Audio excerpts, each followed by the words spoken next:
Dia faly miona aminao ndray am'izao fotoan'izao hiara-mandinika ny izay tombotsika amin'ny fanarahana sy ny fahalalana ny Kristy isika. Ary dia faly manasanao hianatra, andinika miaraka amiko mazava loatra moa zany ny amin'izay azo antsika mitomba amin'ny fahalalana ny Kristy. Tamin'ny lesona farany sika dia nijery an Jeso Kristy ilay mpaminany. Ary ny antony lazaintsika dia satria izy nilaza hoe izy mpaminany sandoka sy Kristy sandoka zay ho afaka hamitaka ny maro. Ary noho zany dia tsara ny andinina reny soratra masina ho izy satria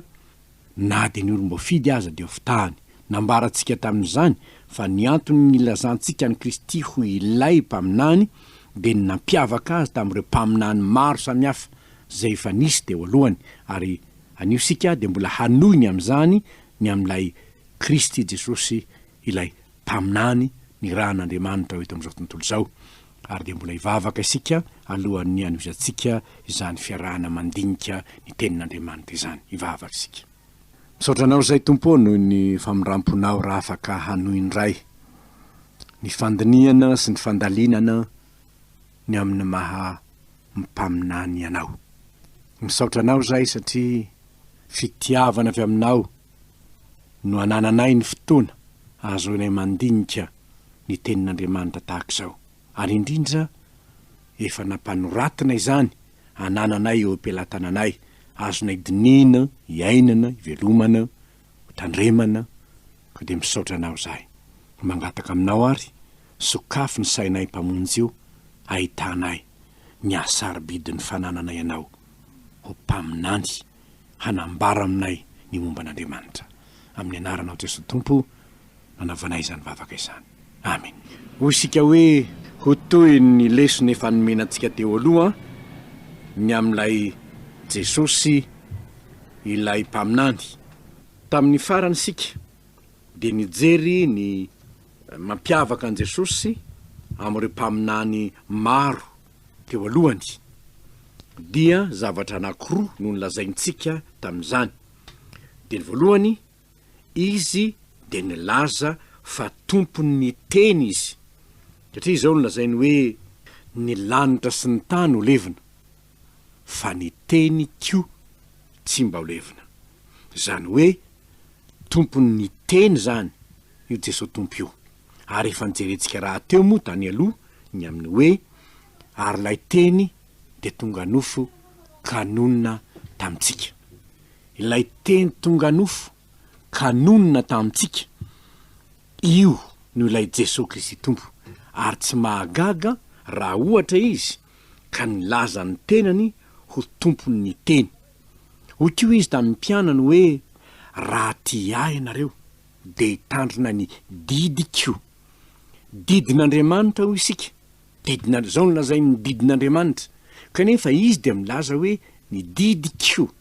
Manam-porofo ny maha-Andriamanitra azy zany, kanefa izy araka ny efa hitantsika tany aloha dia nilaza no lazaina fa mpaminany izy satria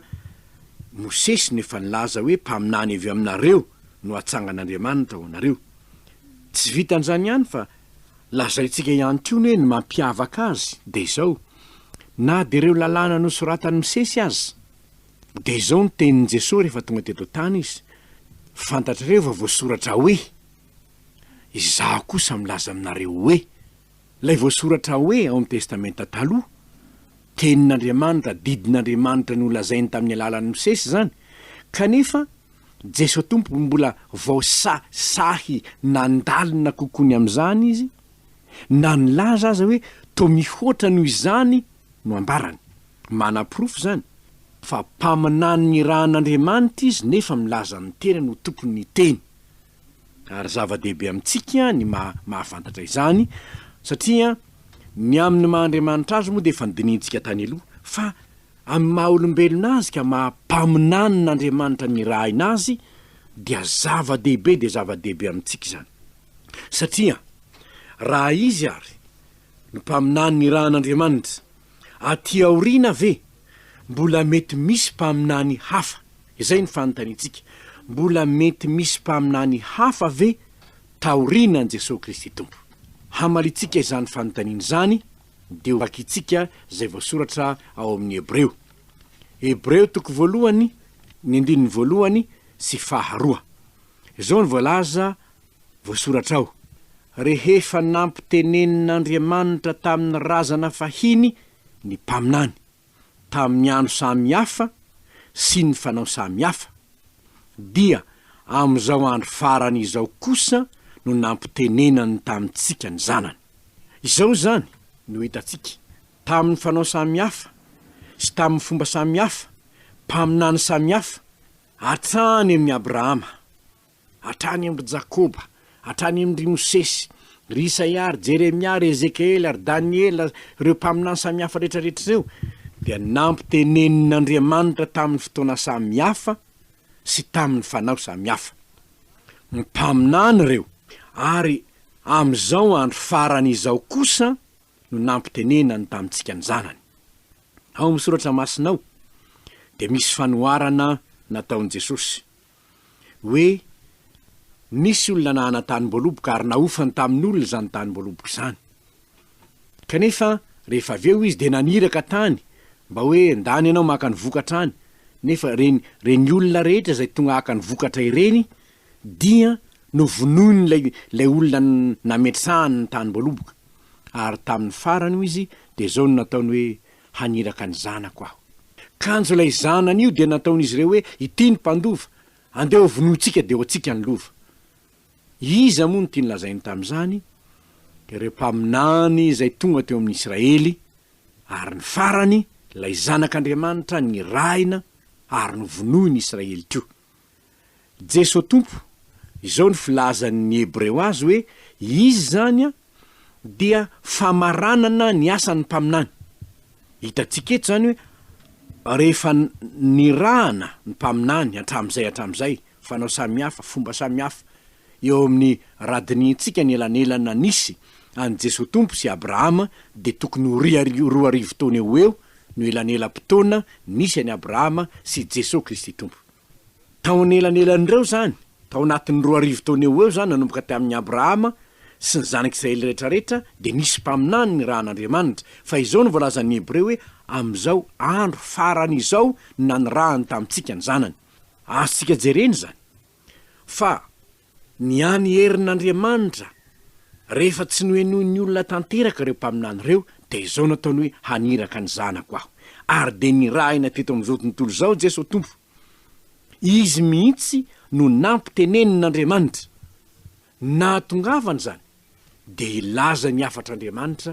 hiteny ny afatr'Andriamanitra, ary ny afatr'Andriamanitra moa dia ny hoe hahatonga ny olona rehetra ho vonjeny. Izany ny tena hevitr'Andriamanitra efa miverimberina fantatsika loatra, fa ny famitinana ny Baiboly manontolo dia ny hoe fa toy izao no nitiavan'Andriamanitra zao tontolo zao, nomeny ny zanany lahy tokana mba tsy ho very za rehetra mino azy fa hanana fiainana mandrakizay. Hafatra fampianarana toroteny nataon'i Jeso tompo izany, ary mbola marina mandrakandroany, mbola rahina mandrakandroany. Hiteny amintsika, hanambara amintsika ny amin'Andriamanitra, ny hevitr'Andriamanitra, ny programan'Andriamanitra, zay zava-miafina tsy fantatsika nefa tokony ho fantatsika ny amin'Andriamanitra. Izany no nampitenenan'Andriamanitra ny zanany. De eto ary mipetraka ny fanontaniana. Raha misy olona milaza ny tena no mpaminany aorinan' Jeso Kristy tompo, ahoana no ahafantarako fa mbola mpaminany izy? Misy anankiray malaza de malaza amin'ireny dia Mahomet. Nijerentsika dia ny hoe inona no mahasamihafa ny hafatra nataon'ny Mahomet sy ny hafatra nentin'i Jeso tompo. Satria samy milaza ny teny no mpaminany, ary ny fivavahana silamo dia manaiky tanteraka ny hoe mpaminany lehibe ho an'ny jiosy Jeso tompo. Ny kristianina de manaiky fa zanak'Andriamanitra izy, ary isika kristianina de milaza fa izy no mpaminany lehibe indrindra. Ary ny zavatra rehetra no lazain'ny mpaminany tany amin'ny testamenta taloha dia tanteraka ao aminy. Ny faminaninany amin'ny Jeso tompo betsaka ireo efa nijerentsika tany aloha. hitandindony Jeso tompo am'izay voalaza ny mpaminany teo aloha efa betsaka ny hitantsika fa nydravitra anankiray tsy maintsy dinintsika de ny hoe ny tato aorinany Jeso tompo ny tato aorinany raha misy olona milaza ny teny no mpaminany moa azo ekena ve zany teto amin'ny firenena ohatra ny etony teto amin'ny firenentsika ihany no jerentsika andeha hijery ny dada Rainsolamo sika moa azo razainao mpitondra ny afatry ny tompo marina ve izy ho mpaminan'Andriamanitra ny teny ny hevitr'Andriamanitra de mazava amintsika fa ny zavatra anankiray nampiavaka ny dada Rainsolamo dia ny finoany ny tenin'i Jesosy Kristy mpaminany ka ny alany tamin'ny fomba nyrazana ny velomany hatramin'izay dia ny fanaovana sikidy sy fanandroany zany ny inomitsika fa Jesosy mihitsy no niteny taminy ka ny antso azy anatanteraka ny asa mpifoazana zay mbola misy mandrak'androany ary mbola ekena eran'ny Madagasikara de izao ny fampianarana noraisiny dada Rainsolamo ka nampitainy teo am'izao tontolo zao teo amin'ny firenentsika dia ny tenin'ny Kristy fa tsy teny noforoniny ny tenany tsy misy teny anoerany ny tenin'ny Kristy fa ny hevitr'Andriamanitra voalazan'ny kristiany no amafisiny tahaka an'izany tio neny ravelon-janahary hitatsika mandrak'androany ny toby any manolotrony fantatsika fa ny zavatra tohina dia ny tenin'ny Kristy ihany tsy manampy ary tsy manala fa zay lazain'ny Kristy ny voasoratra ao amin'ny Kristy voasoratra ao amin'ny tenin'ny Kristy izany ihany no ampianariny mama volavana Germaine neny lava firifiry amin'ny kristianina manatona azy ny tsy meny teny avy aminy fa tenin'ny soratra masina ihany no meny azy izao ny voalazan'ny tenin'Andriamanitra vakio ao am'izao toko fahazao andininy fahazao ireny teny reny ihany no averiny zany hoe ny tenin'ny Kristy ihany no averiny ampianariny anao atoriny anao fa tsy teny hafa avy aminy tahaka zany tioa dadatora koty-zandry ary ny asa mpifoazana ankehitriny ny asa fitoriana amin'ny filazantsara ankehitriny raha manampy na manala ny amin'ny tenin'Andriamanitra isika dia tsy araka ny Kristy zany ary manjary mpaminany sandoka isika raha manampy na manala ny manazava eny satria mety misy zavatra zay tsy fantatsika ny amin'ny zavanisy tamin'izany fotoana zany raha mandinika soratra masy ianao de tokony alala hoe fa izavy moa ny olona nisy teo inona ny fomba ny ainana tamin'izany nahoana nisy an'izao teny zao inona no antony tenenany anitsy nahoana izy ny teneny zao fa inona ny zavatra ny fomba ny ainany zanak'Israely ary nahoana koa ty teny ty ny misy an'izao fa inona ny literatiora ny asa tamin'izany ahoana zany hoe misy fanontaniana samihafa ahitantsika ny atao hoe zavanisy na contexte tam'izay fotoana zay rehefa isika mandinika ny tenin'ny Kristy raha ohatra kositsika ka maka ny tenin'ny Kristy hitarafana ny fitenin'ny olona ankehitriny zany anie no tokony atao ka raha ohatra zao lazaina fa hoe mitondra baiboly ny olona nefa izy de milaza hoe diso fa tsy misy an'izany helo zany tsy misy zany helo zany fa Andriamanitra de fitiavana ka tsy misy zany helo zany ataon'Andriamanitra fitiavana ahoana no anarena ho any amin'ny helo Andriamanitra loza be zany Andriamanitra torin'ny olony zany de manjary Kristy sandoka isika manjary mpaminany sandoka le olona raha manao zany satria Jesosy anie no milaza hoe matahory zay mahay manarena ho any amin'ny helo ka raha tsy misy ve ny helo nahoana no ilazan'izany Jesosy raha misy milaza aminao ny amin'ny hoe tsy mampaninona rangaro fa atahoana fa zany anie ny fomba tany zany ka maninona moa araha le fomba tany ka zany ny fomba tany hoe rehefa avy mandevony ianao de tsy maintsy mandika afo zany ny fomba tany ka de mba ataovy zany anareo hanorina trano ve nareo ny tontaona rangaty tsy mahalehilahy andao mba akapisikity sy mpanandro fa zany ny fomba tany ety de manaraka an'izany ianao satria everinao fa hoe olona kristianina any toerana io ko ry havana sao de tenina mpaminany sandoka izany voafitaka ianao na olom-boafidy azy ianao voafitaka rehefa tsy mahalala ny tenin'Andriamanitra ka zay zava-dehibe tiako tsindrina eto ry havana dia ny mahasary bidy ny anarahanao ny tenin'Andriamanitra ahoana ho Jesosy tompo ahoana ho ny soratra masina ary no amafisin'ny Jesosy tompo zany nampahatsiarovina ny tamin'ny filazantsara zany ny hanajany olona ny fanambadiana ka tsy hanambady afa tsy tokana ihany ny olona voalaza ao zany amin'ny soratra masinao raha misy misaotra ny vady ny afa-tsy noho ny fijangajangana ihany de mijangajanga izy tokony ho fidèle amin'ny vadiny olona nefa ahoana n'lay mpaminany lehibe inona amin'ny olona antapitrisany de manaiky fa hoe azo ataony mampirafy rehefa velonao le olona tena mifanohitra tanteraka amin'ny tenin'i Jeso ane zany mifanohitra zany ko raha fivavahana mamelana ho ampirafy ka milaza hoe tsy mampininona ny mampirafy nefa mpaminany no heveran'izay ny teny zany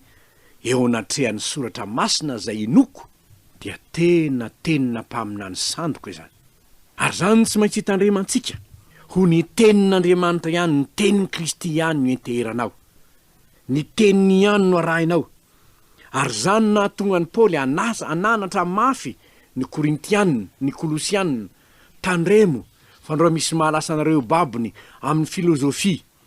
sy ny famitahana foana araka ny fampianarana ny voatolotry ny razana araka ny abdi-pianarana zao tontolo zao fa tsy araka ny Kristy lay tena mpaminan'Andriamanitra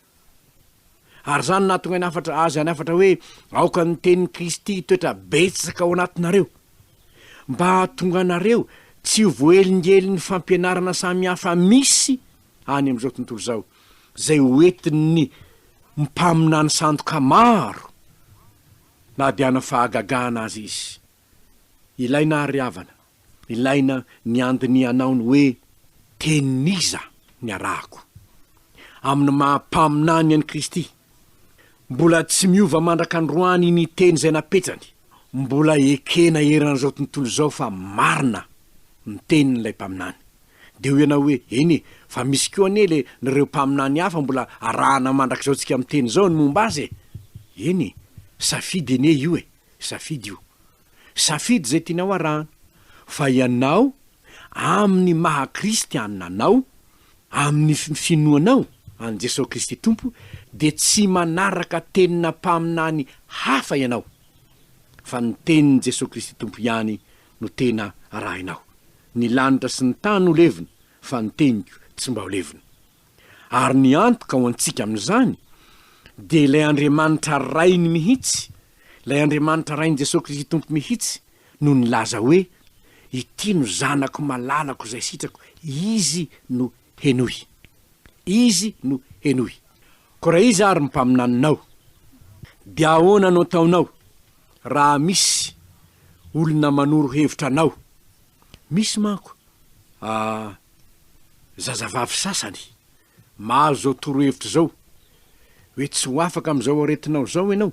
raha tsy miray amin'ny lehilahy misy kio ny lehilahy sasany de hoe tsy afaka amin'ny aretinao anio raha tsy miray am-behivavy torohevitra zany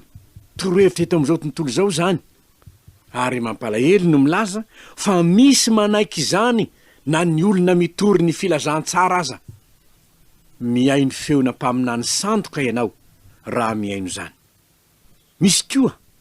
fampianarana samihafa zay miditra eto amin'ny firenena ary reny fampianarana samihafa ireny matetika dia misy zavatra tao marina misy zavatra azo arahina tao mifanaraka ihany amin'ny tenin'Andriamanitra saingy zao rehefa mandeha kelikely ao ianao de mahita ny atao hoe initiation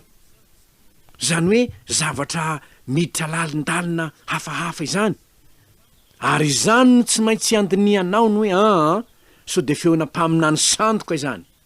betsaka reo karazana fampianarana samihafa misy initiation fivoriana miafinafina tsy azo ambara amin'olona afepenina noho nzay lasa mambra elaela ianao de miditra lalindalina kokoa de tsy azo ambara amin'ny olona tsony zany any aloloany nahoana satria secret tandremo tompoko fa maro ny Kristy sandoka sy mpaminany sandoka ho tonga eto am'izao tontolo zao misy aza am'izao fotoana zao na avarinany nandreto amin'ny radio de manambara mihitsy izy fivavahana hoe hany anay ny fivavahanay de tahaka an'izao kanefa izao ny eto ihany aloha fa ny any akoatrany tsy hita izy ihany fa ny eto ihany aloha filazantsara ve zany ka tsaho aloha ny fanjakan'Andriamanitra sy ny fahamarinana io Jesoka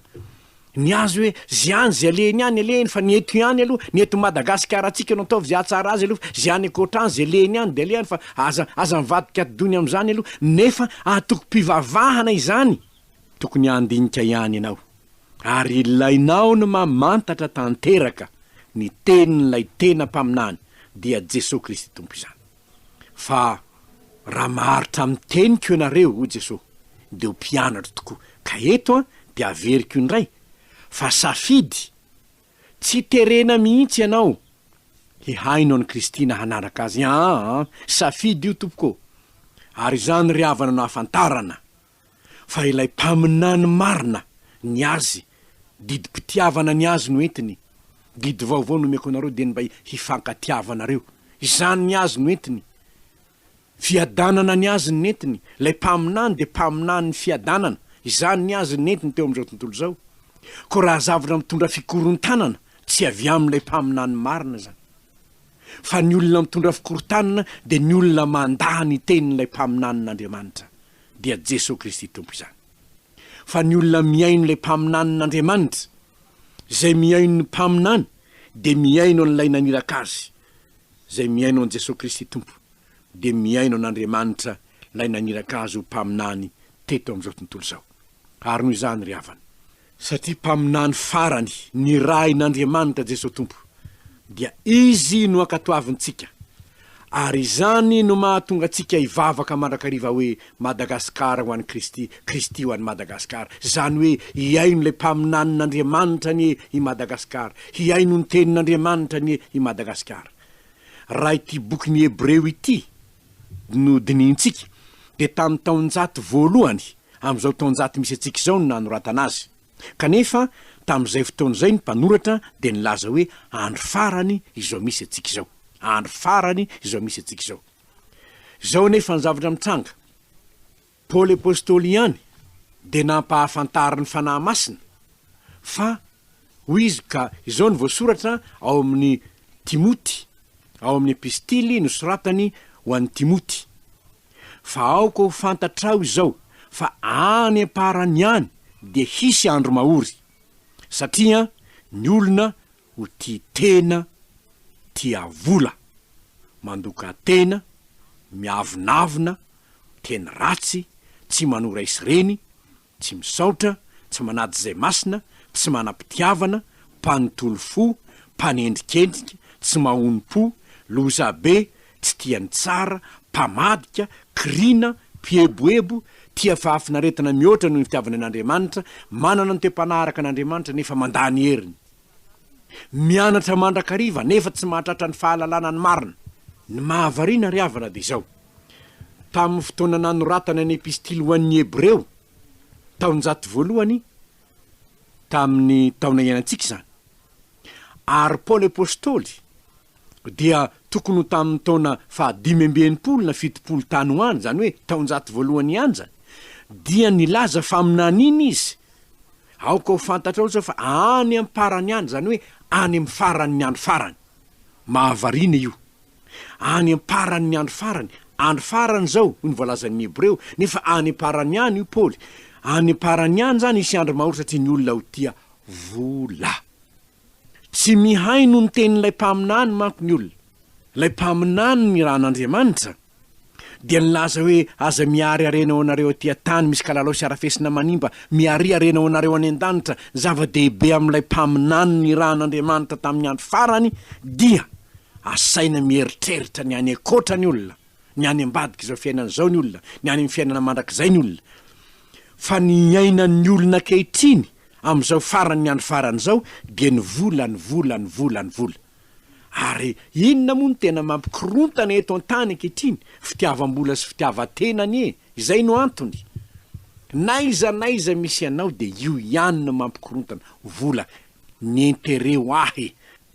ary nahoana misy ny korontana tsisy ery vola fitiavan-tena daholo io rehetrarehetra io mamona manko dia nambaran' Jesosy hoe Andriamanitra tompon'ny olona io fa ianareo kosa tsy mahay manompo ny vola sy Andriamanitra ianareo ry havana zao ary ny tenin'ilay mpaminany aoka hitandrona ianareo sao de misy feony faminaniana hafa akatoavinareo, sao de feona mpaminany santrika anao katoavinareo, sao de ny vola anao katoavinareo, sao de ny feony raha vola no mibaiko anao, fa tsy ny feony Jesosy Kristy tompo. Lay mpaminany ny rain'Andriamanitra ho eto am'izao tontolo zao mba hanananao fiainana mandrakizay. Ary havana, lay mpaminan'Andriamanitra Jesosy Kristy tompo no tokony harahinao teny, fa izany ihany ny tena fiainanao anao, ny fanekenao azy ho tena mpaminan'Andriamanitra, ary zay miaino ny mpaminany de miaino ilay naniraka azy, ary zay miaino ilay naniraka azy de hitahy azy ilay naniraka azy. Enganery havana, ny fahafantaranao fa Kristy Jesosy tsy zanak'Andriamanitra fotsiny ihany, fa tena mpaminan'Andriamanitra, nitondra ny tenin'Andriamanitra, mampahafantatra anao ny hevitr'Andriamanitra, de ahatonga anao ankato azy.